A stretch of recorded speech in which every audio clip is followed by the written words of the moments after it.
Hey guys, welcome back to 2011 Collective. My name is Clay, and today, boys, we have the long-awaited 1500 round review on the Hayes Customs Cobra ported island barrel. And boys, I am sorry that I have not been able to bring this review to you sooner. I take care of my mom and dad. My dad had some health issues. He was in the hospital for about a month, and then when I actually got him back, I started having health issues with my blood pressure. I finally got everything under control. I'm feeling much better.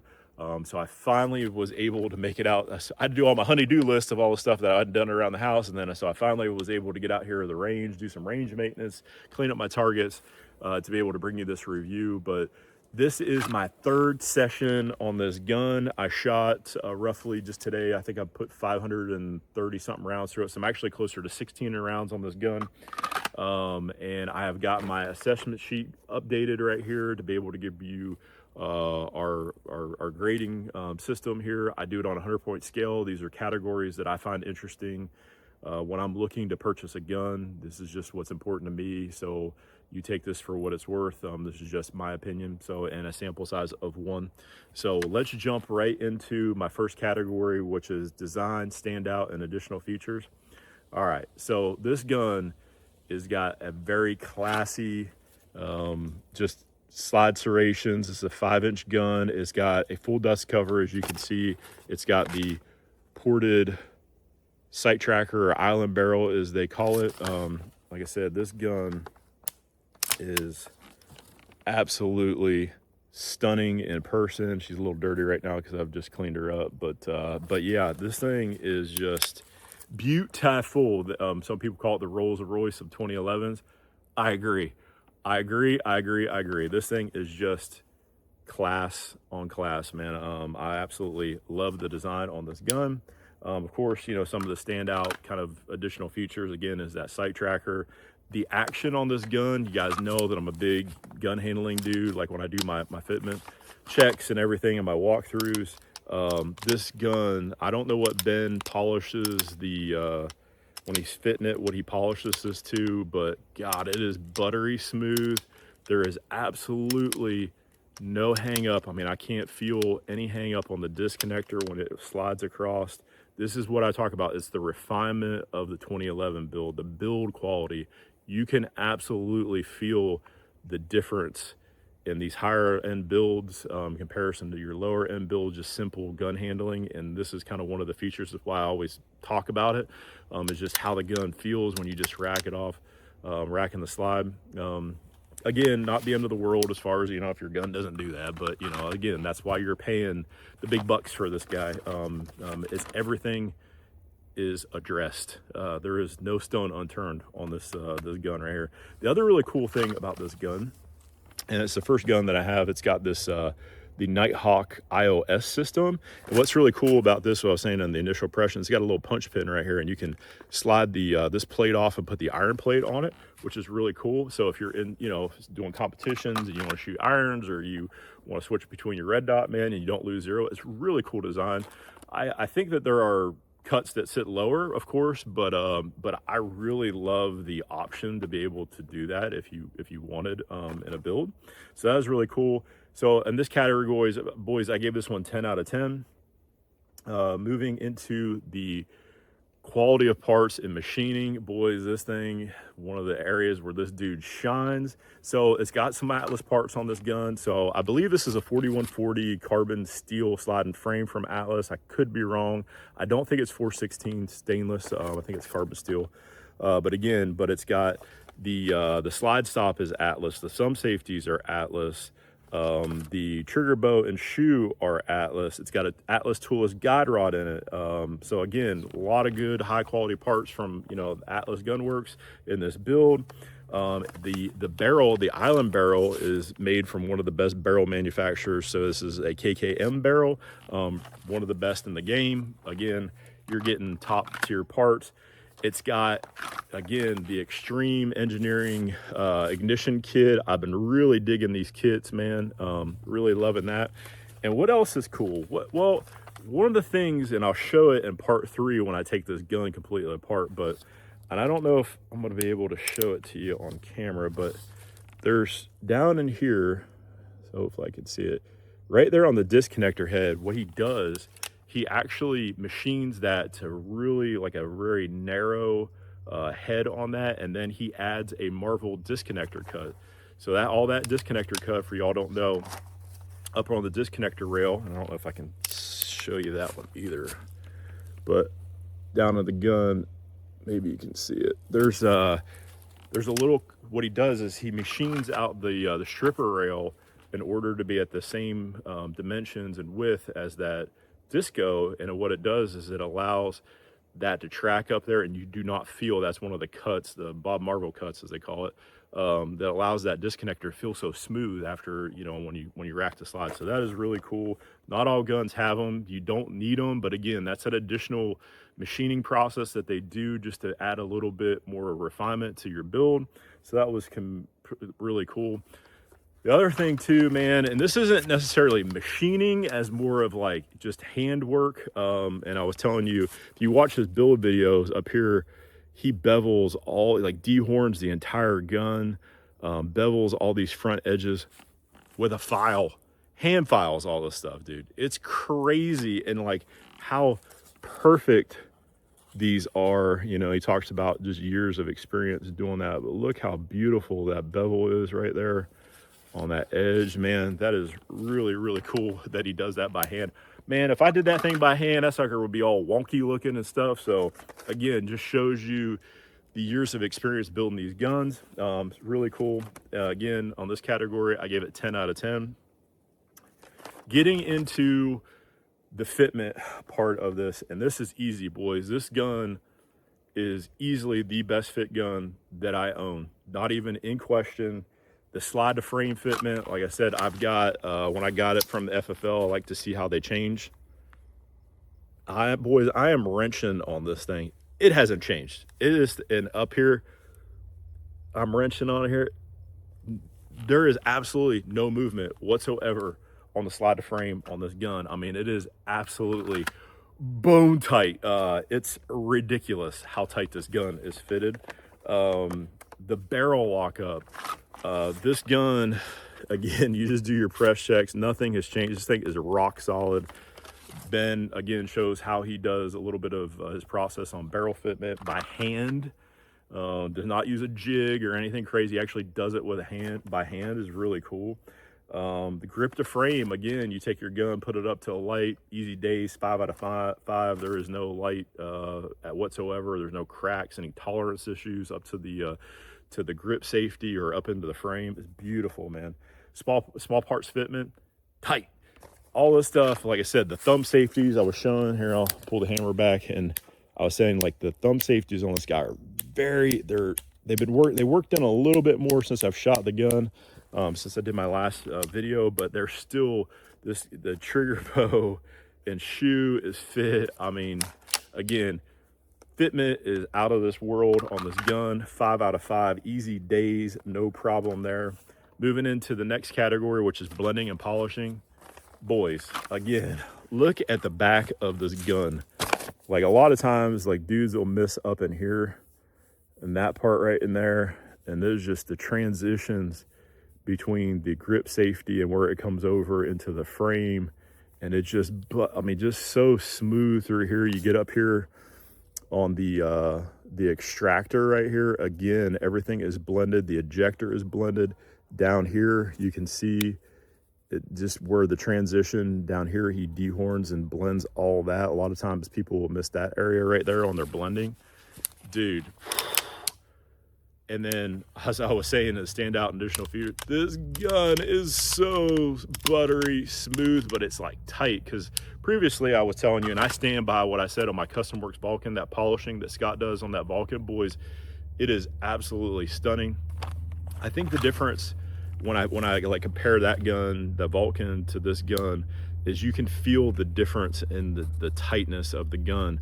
I believe Scott's is just as buttery smooth, you know, on the Vulcan, but this just has a different feel, and I believe that feel is because of how tight the gun is when you rack it, and just noticing the subtle difference. It's not, again, not the end of the world type of stuff here, but just something that you can feel the difference, because it's got a little bit, just a little bit of resistance. You just feel how tight that is when you're coming across. It just, guys, it's wonderful. It is absolutely wonderful. Again, 10 out of 10 on the blending and polishing. It's just absolutely perfection. Coating, okay, this has got the all silver PVD. It's got the black controls. I believe this is anodized aluminum, if I'm not mistaken. Again, I'm a big DLC PVD type of guy, so no issues for me as far as the coating. I've been taking it in and out of the holster. I don't see any wear. We'll go over that up close in part 3, but I don't see any issues with the wear on this guy either. So again, 5 out of 5 on the coating. Controls, okay, big controls guys here. Of course, you know, I am an Atlas high ride thumb safety guy. Here is something that I wanted to point out, right? So we're talking about controls, and this kind of goes into kind of the blending as well. You can see this is an Atlas high ride thumb safety right here. Okay, so this is on my side right here. So you can see that he takes a grinder and he grinds this edge out right there on that and just contours it just more to the shooter's hand. Boys, I didn't know that I needed it in my life, but apparently I do. It is just one of those, again, just subtle refinements that you get on the build that you just don't notice when you're up on the gun. But yeah, it's awesome. I've got I added the mag release button. I added a Dawson Precision low profile. I really like these to the gun. But as far as like just the controls for the mag release, I would say it's your Goldilocks. It's not too hard, not too soft. It's kind of right in the middle, no issues there. So I am happy with all the controls. I wouldn't change anything on the gun as far as control sets go like I normally do. So again, 5 out of 5. Trigger, moving into the trigger. Okay, let's show you. So it's set at 2.5 or 2.5 pounds. So it's a little bit under 2.5 pound trigger pull. And I showed you on the gauge, so you can see here up close. So it's got some take up on it. So it's, I was saying there, it's got a little bit more take up than I kind of like to set it just a little bit further back, but not right on the wall. Some guy was like, oh my God, dear God, you put it right on the wall. I don't want it right on the wall. I just want a little bit, just a little bit of take up. These are all range toys for me. So I don't care about, you know, this isn't, you know, a serious use gun for me. So I'd like to set a little bit further back, but the trigger on this thing is, oh, beautiful.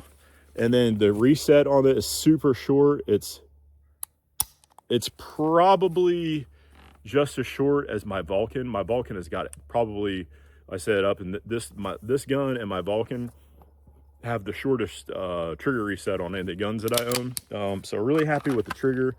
I wouldn't change anything other than just adjusting the take up. And again, that's subjective. So, but for anybody else, that trigger is just fine. It's beautiful, right? It's no issues, perfect. You just, again, just setting the gun up for how I like it. So no issues there.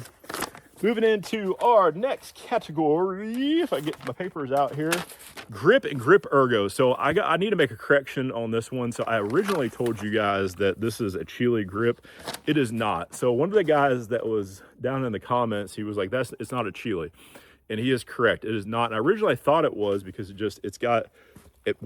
fits a Chile magwell. So that's probably one of the reasons why I thought it was. But then two, I just looked at some of the contour, but when I pulled my Chile grips out after really examining them, he's right. Some of the different contours of the double undercut are different. So I was doing some investigative research and I found out there's a dude who I believe makes all these grips, and no one knows who makes them. This is a dude out in California, supposedly. And so, and I guess he supplies a lot of the grips to some of the dudes. He's kind of like he doesn't have like a company or whatever. He just one of those resources, you know, through the grapevine that I guess that all the manufacturers have come to like and love. And he builds whoever it is out there in Cali. I think it's that dude. He builds an amazing grip. It's right up there with Chile as far as like quality goes, in my opinion. And of course, the ergos, like I said, it's got that E2 pin grip safety, no issues there. All aggressive, So this thing, man, it really plants in your hand when you're shooting the gun. One of the things that you'll notice, some dudes like a little aggressive texture, some dudes don't. I like the aggressiveness of the texture on this one, so no issues for me there. Again, 5 out of 5 for grip, texture, and ergos. Tuning, easy days, 5 out of 5. It's got a 9-pound recoil spring, 17-pound hammer spring or mainspring. Sear spring seemed to be tuned, like I said, 2.5 pound or 2.5 pound trigger on it. Put that on my gauge. It was spot on. Again, it's got a forceful reset on the trigger. Like I said, everything, all the springs and seem to be tuned just the way that I would like them. So no issues there.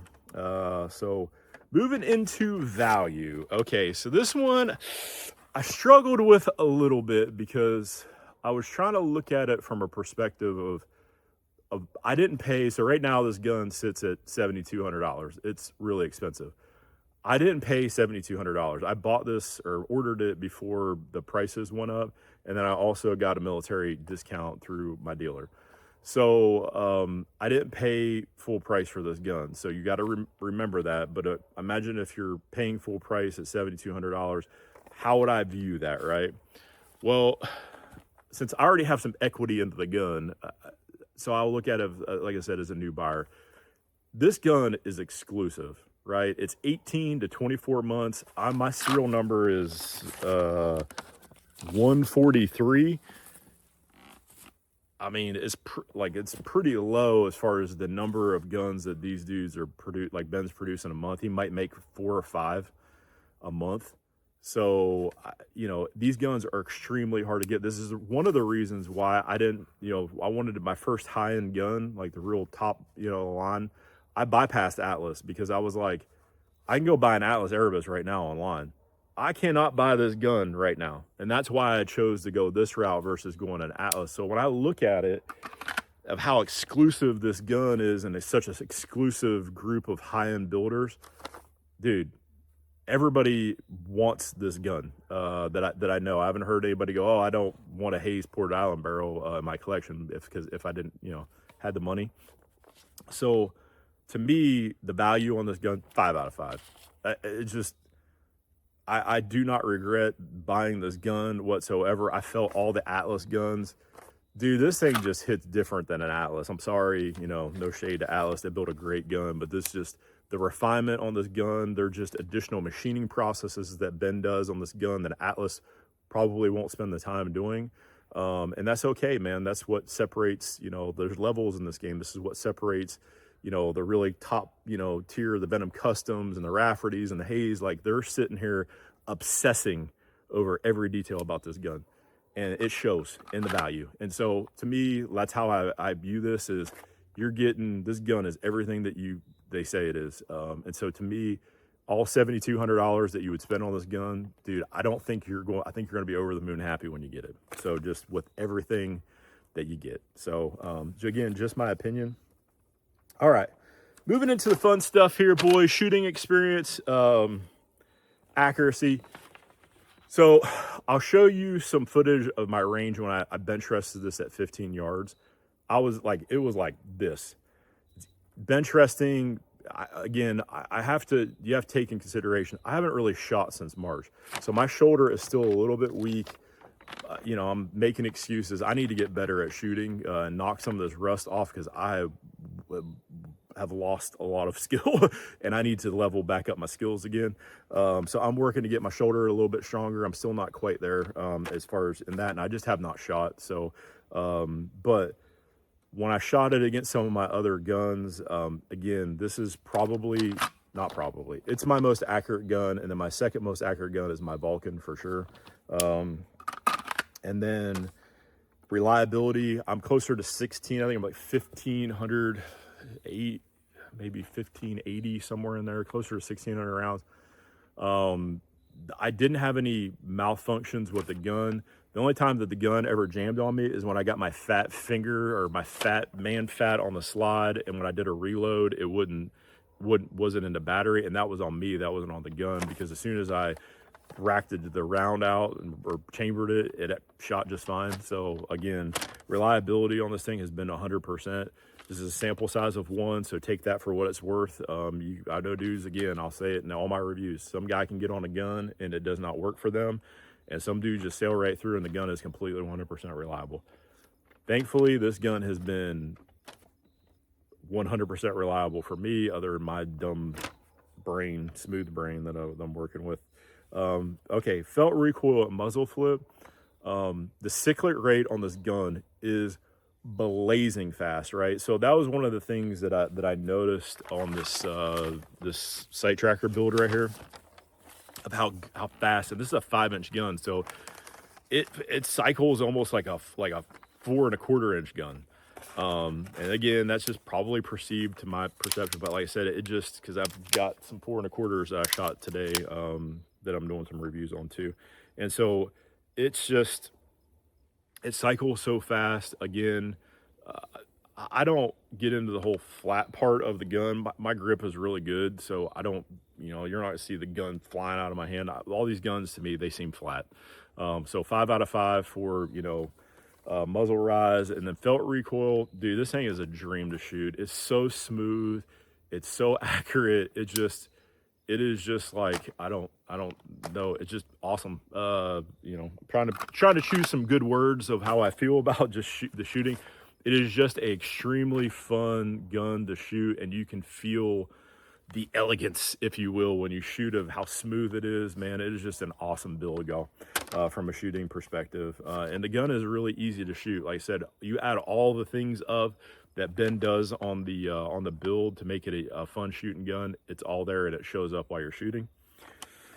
All right, boys, that is all of my scores. And if you probably already didn't know, I graded the score as 100. There isn't one thing, in closing, conclusion, there isn't one thing that I would change about this gun. Not one.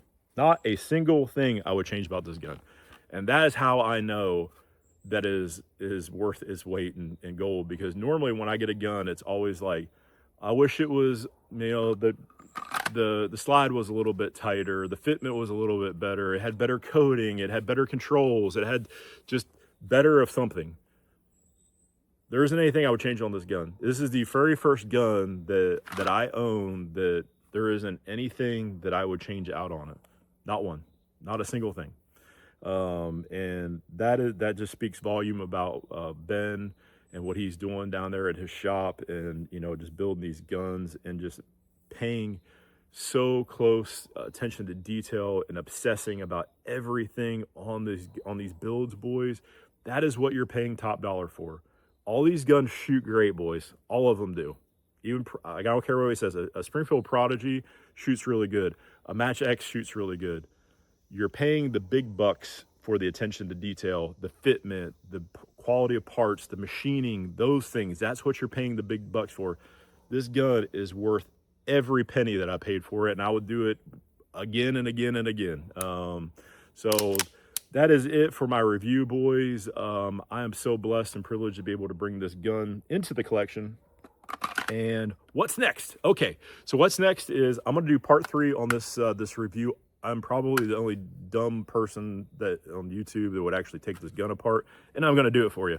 And I'm going to show you every part that you get in this build, and show you some of the machining processes under the hood. Dude, it's really cool if you guys are into that type of stuff.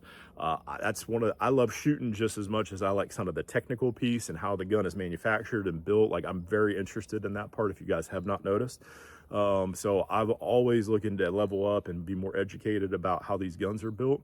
But with that, boys, the other thing, so at part 3, and then we're coming into, and I've already started putting some rounds for this dude. This is going to be my next review. This is the Jacob Gray Hex. So we're going to do a review on him, and we're going to do some comparisons. Probably not a big in-depth review because the black and the Hex are kind of the same.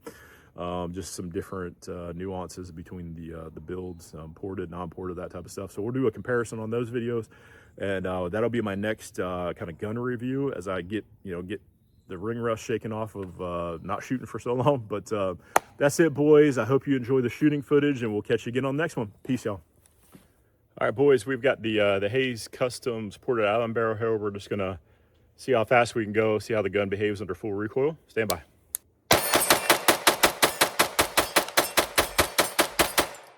Boys, we've got the Hayes here. We're going to shoot some groups at 25 yards and just see how the gun groups here.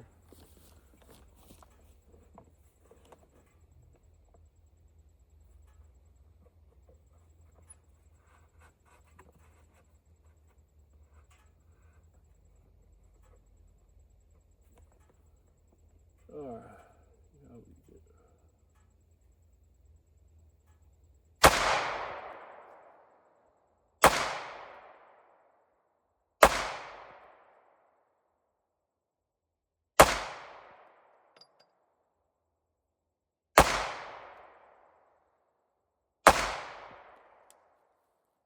All right, let's go check out our mess here.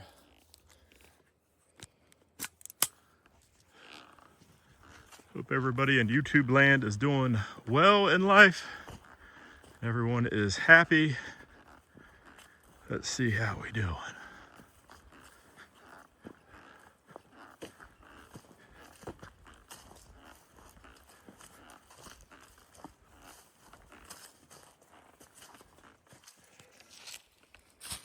There's my first group.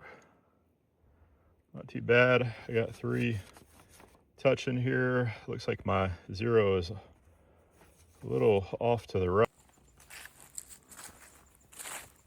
All right, boys, we are back here at 40 yards with the Hayes.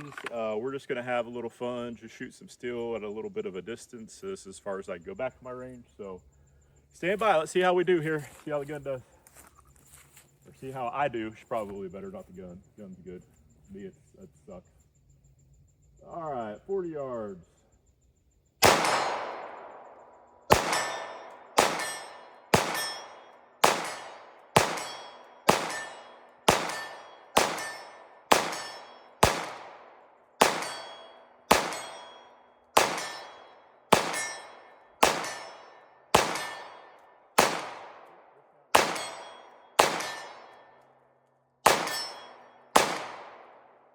All right, 40 yards, missed a couple here.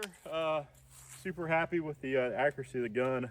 It's just me, dude. I have not shot in a very long time, and I am still knocking off ring rust, and my shoulder's still a little weak from just holding the gun level for. But as I get stronger, get better at shooting, you know, I said we'll get better hits on target, man. All right, on to the next one, boys. All right, boys, we have got the Hayes over here back. We're gonna run some transitions here. And just kind of work my eyes between all the steel targets and just have a little fun shooting the gun. See how we do. All right, stand by.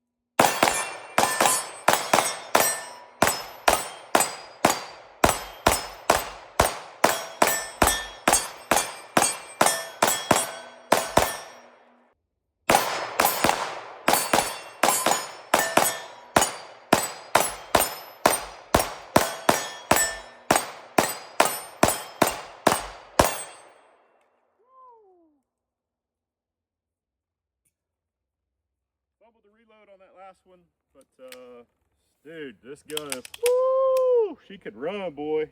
She is fast. All right, boys, we are back here on our last little drill that I like to shoot on my reviews. This is my 4 hostage target, so we're just gonna have a little fun.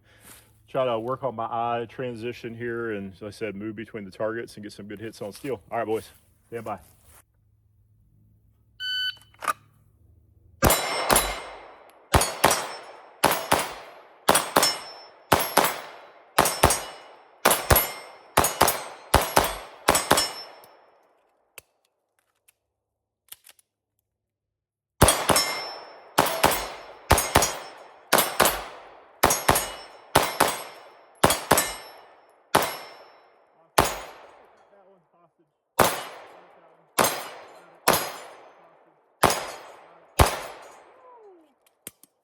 Hayes is running good, boys. Last mag. Oh, I seed it.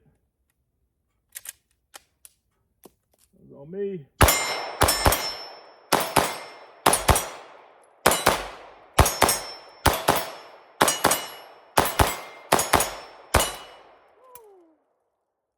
All right, that is it for the shooting footage for the Hayes.